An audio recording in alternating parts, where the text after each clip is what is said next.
Vous s'abonnez massivement. L'intégral Média Group.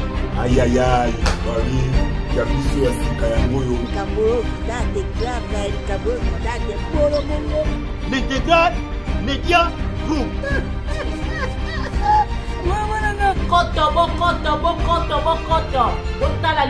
Je ne sais quoi dire, mais je suis toujours dans les regrets, dans le sens qu'un pays comme le Congo, après beaucoup des années après l'indépendance, ne peut pas évoluer de la sorte. Ça fait très mal. Donc, et baby d'abord ça va enseigner. Ok, donc pour la yo balongola mama. Balongolango. Ouais, mais mina ngoi changer na ngoi logo. Balia ngenge na soni ke. Il ngenge na soni ndeni. Tori makamuto tiki. Parce que je me dis quoi? On dit on est en grève, ce qui l'État a boy makam. Mais nous trouvons que Bazan Kachaba pour parler, Bazan Kachaba négociation dans l'État, mais à peine négociation, vous voyez que la grève est à la rater. On suspend d'abord. Vous suspendez ce qui l'État anime comme la communauté. Là, vous allez en grève. Oui. On a déjà commencé à payer depuis la nuit des temps. Oui. En tout cas, on ne sait rien. Surtout continue à se refoutre. Grand prêtre, le président de la République, a bêté bormo ça n'était simbité. A donc ça se charge un peu de l'embangote. Ce qui va passer à l'État, moi na soda. Ageta ngapa nekole tu donc bozata ngana bekola bien. Pour bino molingi prise en charge. Autant ngate. Déjà pour bangote l'État est mokonde azamu konza bango nyonso, l'État a équilibré batu nyonso. Bango réclamer so ba senya ba soda batu mususu. Ba taxi so futa ne ba futa nzeza ka mona bango futa bangote, ba taxi ba fonctionner nyonso bango ba zo ango. Alors ba quand on les ka bango te batangisa bana, baza na volonté wana.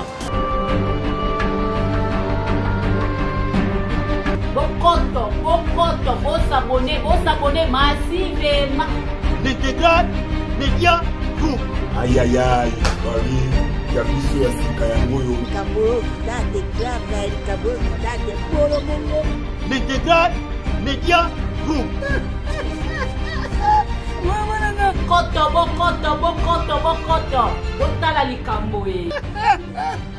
Olobi na yoka nanga Ombika TV. Na yoka Ndunda TV, mais oyo na yoki lilo, non, c'est vraiment très volant, c'est très volant. Intégral Média Group.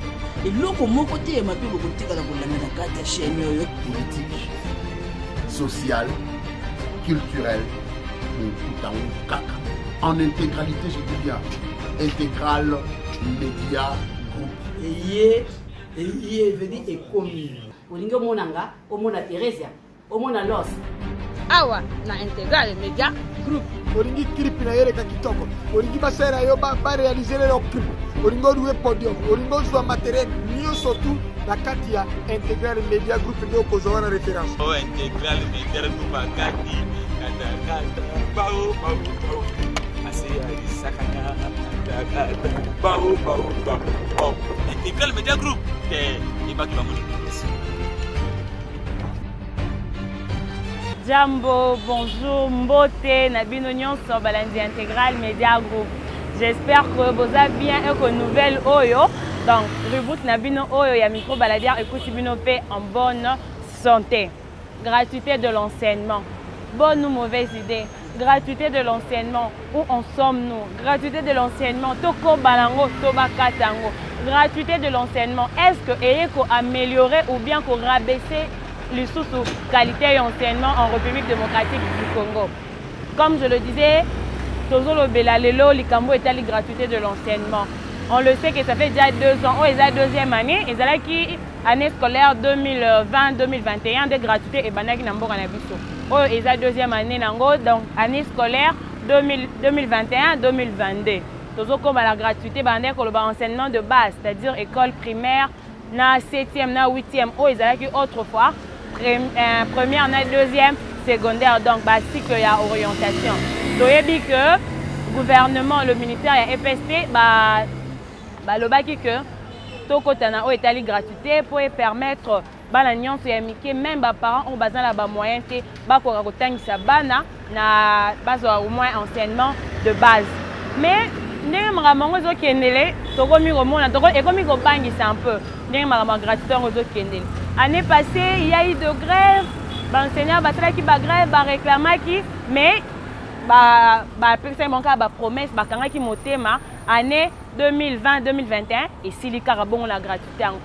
Mais ce qu'on a, année scolaire 2021-2022, Oyo, rentrée et Salemaki depuis le 4 octobre 2021, Oyo, tu as remarqué que dans l'école catholique ou soit l'école publique, Oyo, bazan la carte, il y a programme, il y a gratuité, bana bazo tangate, bana basali un mois, bazo tangate, bana il y a l'école moussous, il y a l'école privée, babana la bango classe depuis le 4 octobre, mais l'école il y a l'État bazoui, va accumuler pratiquement un mois et une semaine, il y a arrêté un calendrier scolaire.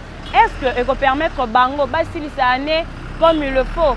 Est-ce que retard oyo eko impacté te eko zala na impact makasi na déroulement ya année scolaire oyo? C'est pourquoi lelo to kitaki na école moko, école de référence na Massina Petro Congo, donc na commune na Massina na quartier abattoir. Tozawana une école Don Bosco, une très bonne école aussi ba formaka bien parmi ba école za na renommée na mboka na biso. On nous a appris que c'est aujourd'hui, dans la semaine où il y a le 8 novembre, on est à Wabana, bazongi classe. Donc après un mois, il y a retard. C'est pourquoi on va prendre le temps. Tomeka kosolana ba na classe, tomeka kosolana ba professeur na ba parents, tomeka na nous koyeba avis na bango, ba impression na bango par rapport à makambo ya gratuité ndenge ezo kendele. Tozwa bandeko et puis on va revenir après. Papa tomonyo ali bosso école Don Bosco yo tera a otela bana ba lire na récré. Tu sais que la bana ba lire. Depuis le 4 octobre, babi bango bazon classe lelo. Mais bon, c'est classe lelo ba de grembo na nga salaire. Banani ba enseigner ça ba ça mbongo ba tseli bango mbongo te. Donc ba promesse ba promesse mais ba ça la ba ça lelo mo te. Pour les ba commencer pour la ça ba promesse ba tanga wa ko ba bango wazana mais ba négliger bango. Bango pesa mbongo te bana ba tangisa bana na université ba putela bandako. Pour la bana mbongo classe mais ba salara mais ba se lo mo te ko lia bana otangisa bana bango. Putela bandako bango ba sa mbongo wa.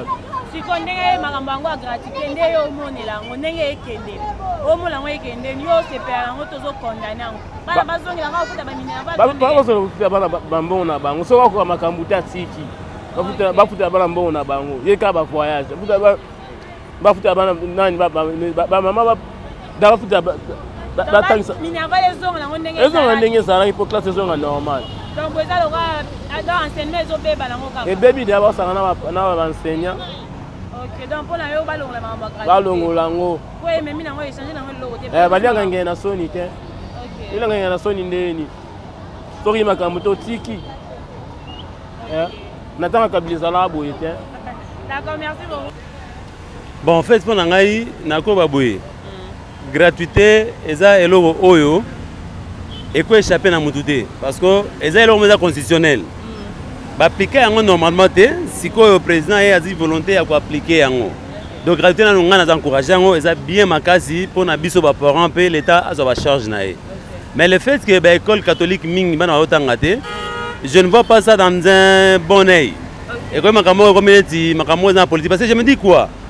On dit on est en grève, ce qui l'état a boy makambo. Mais nous trouvons que bazan kacha pour parler, bazan kacha négociation na l'état. Mais à peine négociation, vous voyez que la grève est raté. On suspend d'abord. Vous suspendez ce qui l'État anime comme la communauté. Là, vous allez en grève. Moi, je me dis, torturer inutilement.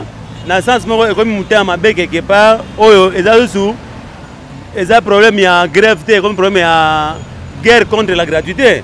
Donc, normalement, il faut que si les enseignants ont la passion, je te fais un exemple. Les enseignants posent la gratuité. Balingi tous pris en charge à vos parents. Oui. Mais même les enseignants, quand les enfants viennent étudier, les parents enseignants, les enfants enseignants sont même sur félé, hein, ils sont frais à mouquer. Ils sont parce que ils sont foutus à bango. Tu vois mais les trucs. C'est vraiment dans le sens que l'année passée, pour gratuité au deuxième année gratuité. Oui. Année passée, la salaire bango fait ka ba promesse. O eko simba, ba yeka na bongo la makama ba promesse wala mais ba moniti fin de l'année ba clôturer, ba promesse on va réaliser té. Parce que comme on a gagné comme peut-être basé, to côté deuxième année, troisième année peut-être yango sali que ba réagir bongo. Bon, tozo ba boye, au moni l'état, pour ça après de faire dans l'état d'antinaté. L'état ça veut dire quoi? Tozo makamba belé. Ça dit Covid-19 et paralyser l'économie à monde mobimba. L'état n'a tout le monde sait que l'état dans un bon côté. Alors, tant que vous négociez, c'est pour vous faire voir en vrai que tu as besoin de sympathie. Mais, dans la volonté, il y a notamment pour vous kine. Moi, j'aime dire une chose. Tu as une gratuité, l'enseignant me a une gratuité de l'école à l'État, il y a 120 000 francs, 80 000 francs. Mais vous avez ça, vous vivre. Bon, si l'État a eu à salement classement moyenne, et que l'enseignant a 120, 300 et quelques, c'est malin. Mais tu peux s'attendre à temps, c'est malin parce que les gens enseignants, ceux qui va payer à l'État, moi, un soldat.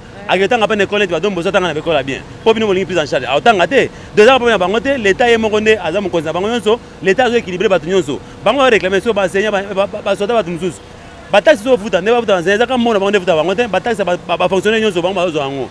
Alors, quand on les a montés, ils ont la volonté. Ok, d'accord. Ce qu'on pourrait me dire que nous, on va mettre 300. Bon, bon, il y a des bon, c'est là-bas, on va s'y bander un bon wango.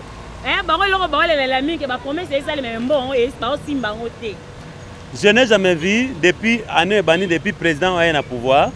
Natia comme on a barrière.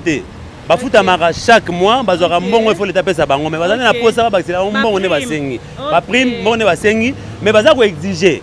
Tant que j'ai mon temps, l'État comme il l'État peut négocier, tu peux savoir malin, mais on va ligner avec un autre, coincer l'État comme c'est un niveau, il faut payer ça.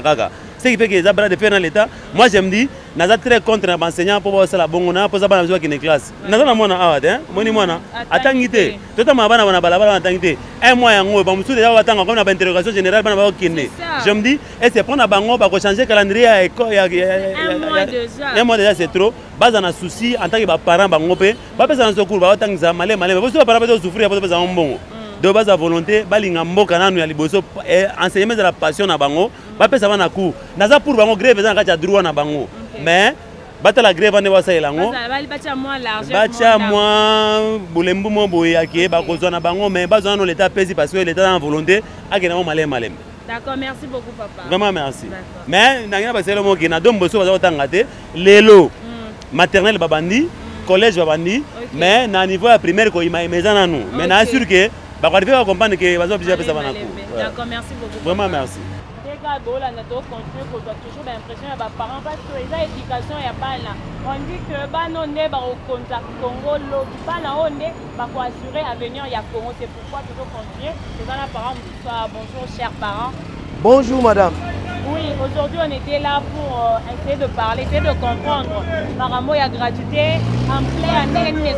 Ça c'est la deuxième année depuis que le gouvernement a instauré Marambo, il y a gratuité. Est-ce que pour la yo, d'abord gratuité, tu es pour ou contre la gratuité? Je suis pour, étant un parent et puis congolais d'origine.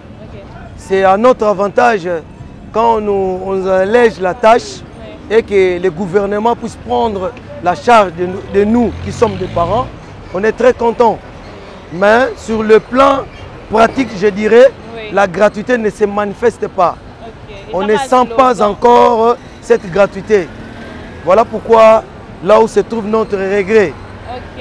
Donc parce qu'on a appris que les écoles privées, c'est depuis le 4 qu'ils ont commencé avec le cours. Pas la commencé à un interro général dans l'école privée, mais dans les écoles, il y a qui lycée, il y a gratuité, un mois déjà et arrêté dans le calendrier scolaire. Maintenant on se demande, est-ce qu'un mois on récupérer un mois et par rapport à la pratique, au monde et qui est bien qu'on a pratiqué, et là on y a loba, dès que le gouvernement lobby gratuité, mais la pratique est ça les matières. Message nous lancé dans le gouvernement. Si je te comprends bien, tu parles de la récupération par rapport au retard qui a été causé aux grèves des enseignants qui enseignent dans l'école publique.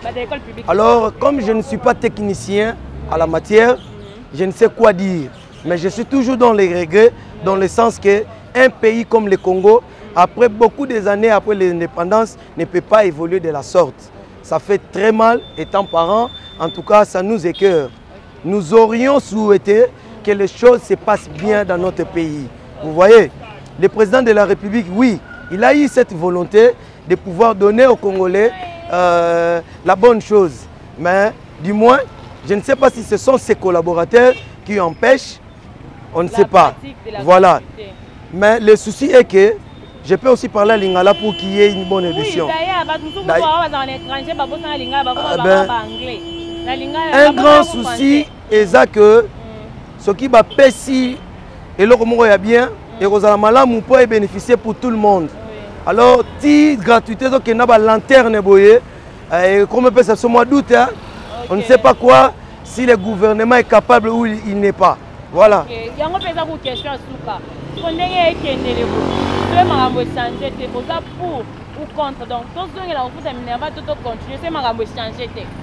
Bon, pour l'avantage de nos enfants, étant un parent, on a déjà commencé à payer depuis la nuit des temps. En tout cas, au salarié, c'est au continent au foot. Grand poète est le président de la République. A Betaki Bormo, ça n'est simbité. Azong c'est la charge d'un saut au Lembangote. Voilà. Le souci est que la base de formation est bien. Très bien. Ok, d'accord. Merci beaucoup, papa. Je vous en prie. J'espère que beaucoup de la vie ya ba parents ndengeni balobeli makambo ya gratuité ezokendele. Bon, moi bonne nouvelle est que balobi lelo au moins bien que 1 mois et demi wana lelo bana bandi kotanga moi ndambu moi maternelle et bandi balobi collège et bandi bien que primaire misusu ba prof ba koti misusu ba prof ba kotité source mo repesi biso information j'étais ma source donc obimisa yeboete balobi que même na kata ba professeur ba komi na deka. C'est-à-dire que les ba prof misusu ba kotaki na bango déjà otangisa misusu baboyi batangisa oye komi ke baluba nazotangisa parce que nini bazo soutenir vision ya président de la République parce que aza muluba sko tozo banga nini que ceux qui na kati ya ba professeur discrimination et cause na kati ya ba professeur ba parti pris et koti tozo bangela éducation même ya bana pour ceux qui ezo risquer que même ba prof na manière ya kotangisa na manière ya corriger comme peut-être ba comme otala ba kombo ba peut-être otala oaza muluba na traité boy oaza muluba te na traité boyete. En tout cas ça fait vraiment mal kotala ndenge éducation ya bana et comme l'éducation des enfants eux mise à cause kotala ndenge éducation ya bana et loko eza vraiment très capital eza le meilleur héritage aux parents en que la mona c'est l'éducation mais kotala que éducation ngo bakomi kosakana lango éducation ngo eza lisusu na valeur ndenge ezalaki vraiment liboso te mais nous prions le Seigneur tozo espérer pe bakonzi ya mboka ne babanaki na gratuité wana bakena tina suka parce que mutu moko sabi balianga ngai na soni te ba parents ba déclarer balobi oui eza initiative moko ya bien c'est une très bonne idée pour permettre ba parents peut-être ko épargner ko investir ko sala makambo na mbongo en attendant mona comme na classe ko permettre ba futa mais ba parents par rapport à makambo ezo kendele ba parents ba komi ko juger na bango bon ceux qui gouvernement monique makambo gratuité ils ont idée à bête ils ont idée à bien mais peut-être que le moment était mal choisi peut-être que vous allez que étudier non gratuité wana ndenge ni ba ko aborder ngo s'il se fait même que bazonga na bango futa minerva les parents sont d'accord balobi c'est pas un problème l'essentiel pour eux ils ont que bana bazwa éducation moko vraiment ya malamu. Et puis comme je le disais quand j'ai repris la parole que bana misusu et là ça on passe même les enfants bana classe misusu bazo banga onga koka kolobate ba parents misusu bazo boya. Bon moi je me pose la question, nous voulons que les choses puissent changer tozana la pour ça marambo et kene na niveau misusu mais si nous n'arrivons pas à dénoncer, si nous n'arrivons pas à revendiquer nos droits ndenge nini makambango eko changer. C'est pourquoi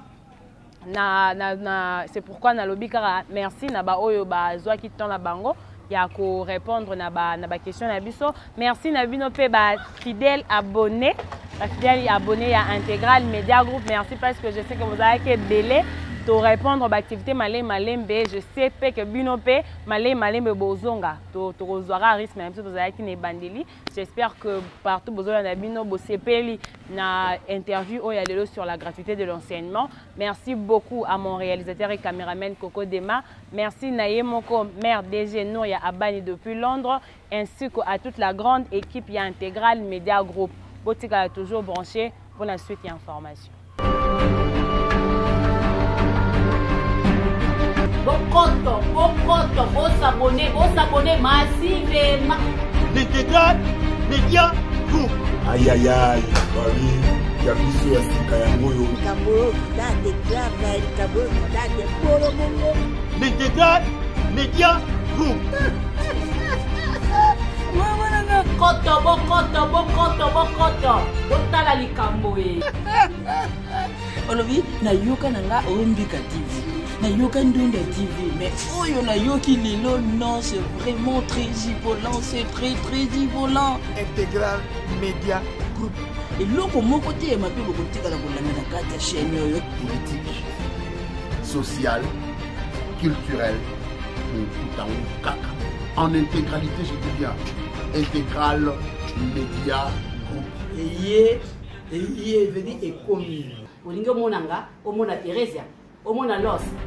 Awa na Intégral Média Group. Olingi clip na yere ka kitoko. Olingi basera yo ba réaliser le clip. Olingo doué podium. Olingo soit matériel mieux surtout la katia Intégral Média Group ndio kozwa na référence. Oh Intégral Média Group akati kata bao.